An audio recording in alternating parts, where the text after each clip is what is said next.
No, you can hear me now, I'm sure. Okay, you're nice and quiet. First of all, I'd like to welcome you to the Institute of Technology Carlow and the 2009 Tyndall Lecture. My name is David Dowling, I'm from the School of Science, and it's a great pleasure to have here with us today Dr. Kevin McGuigan, who is from the Department of Physiology and Medical Physics at the Royal College of Surgeons in Ireland. And he's a senior lecturer and researcher at the RCSI, as well as director of the RCSI Mini-Med School. And that is a specialised outreach school which hosts special medical education programs around the country and provides an opportunity for the public to learn more about the human body. First of all, before I hand over to Dr. McGuigan, I'd like to thank the organisers of this event here in Carlow, Dr. Lorraine Vallely and Dr. Yvonne Kavanagh, and also Anna Rourke, who was on the desk there taking your names as you came in. I'd also like to thank Maura on audiovisuals for the job she's going to do now organising the display of slides. I'd also like to thank the sponsors of this event, which are the Institute of Physics in Ireland and the RDS, and of course to remember that this lecture series is in commemoration of John Tyndall, who, as you probably are aware, was born famous all-round scientist and physicist, and was born in Carlow, in County Carlow, in the early part of the 19th century. So without further ado, I'll hand you over to Dr. McGuigan, and the title of this year's Tyndall Lecture is "The Human Body is the Ultimate Physics Laboratory." Thank you.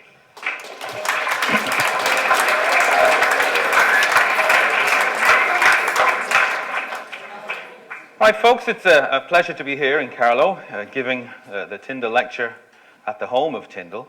Can I get the lights down? Just here. Thanks very much.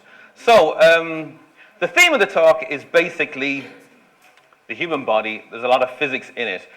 It gets a bad press. Physics is a bit like the Cinderella of the sciences.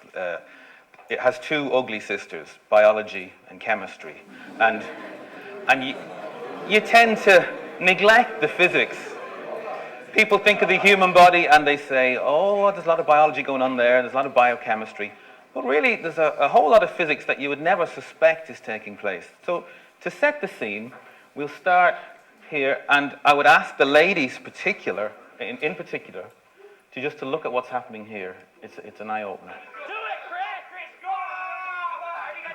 What's this fella here?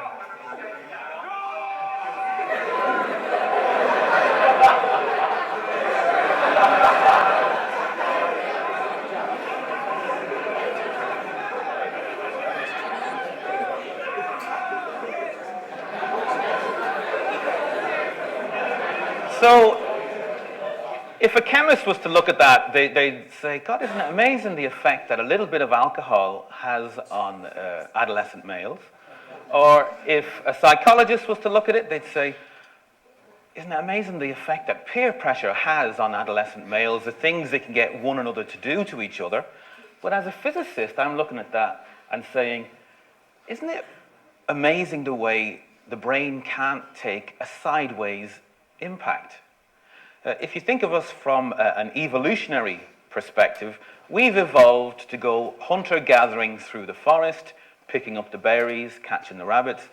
If we lose concentration, we may walk forwards into a tree, and we can handle frontways impacts quite well, but you never expect to get hit sideways by a tree. So your body hasn't evolved any defense mechanisms against that. So when that rather unwise person asked his friend to hit him on the side of the head, what he didn't realize was your brain has two hemispheres, and the sideways impacts makes the two hemispheres jiggle relative to each other, and it stretches